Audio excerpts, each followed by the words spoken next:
என்ன பழம் அது? குடிக்க பழம். இது குடிக்கணும்னு சொல்லுவாங்க கன்னடத்துல. இது மணத்தக்காளி இது இருக்குல்ல, மணத்தக்காளி பழம் இருக்குல்ல, அதோட குரூப் இது. அதோட குரூப். டேஸ்ட் பண்ணி பாரு. நல்லா இருக்கும். இது ஆக்சுவலா ரொம்ப டிமாண்ட் இல்ல. ஐயோ வேலியில காடு எங்க ஊர்ல எல்லாம் நாங்க கேரளால எல்லாம் நிறைய இதுல கிடைக்காது. நிறைய எக்கச்சக்கம் மாதிரி பட்டர் டேஸ்ட் மாதிரி இருக்கு. பட்டர் அண்ட் ஃபுட் மிக்ஸ் பண்ண மாதிரி இருக்கு. நல்லா தான் இருக்கு. நல்லா இருக்கு. நீ இங்கே உட்காந்துருக்கு இல்லையா, நான் மேலே போயிட்டு நான் வெளியே உட்காந்துருக்கேன். எவ்வளவு நாளுக்கு ஒரு தடவை வருது?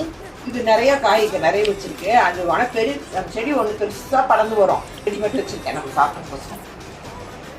இது பேர் என்னன்னு பேர் இங்கிலீஷ்ல முடிக்கணும்னு சொல்லுவோம். அதான் நீங்க இத போட்டோ போட்டு பாருங்க. கன்னடத்துல முடிக்கணும்னா கண்டுபிடிச்சிடலாம். முடிக்கணும், அது காய்க்கணும். அது இது மணத்தக்காளி பழத்துக்கு பேர் காய்க்கணும். மணத்தக்காளி ஸ்டைல் அது. அதோட இதுதான் அது. நான் ஒரு கிட்டுனாரு அங்க கலையை உதிரி வித்துறாரு. சாப்பிட்டு வைஃபை கலையை உதிரி வித்துறாரு. இந்த மாதிரி உடைக்கணும். இதுக்குள்ள இருந்து வரும். இதை இப்படி பிக்கணும். இதை இப்படி எடுத்து அது இந்த மாதிரி பழுக்கணும்ப்பா. அந்த மாதிரி இந்த மாதிரி வெள்ளை நிறம் பச்சையா இருந்தா நல்லா இருக்காது. இந்த மாதிரி எல்லோ கலர் ஆகும். ஆனா நல்லா இருக்கும். ஸ்வீட்டா இருக்கும். நல்லா இருக்கும்.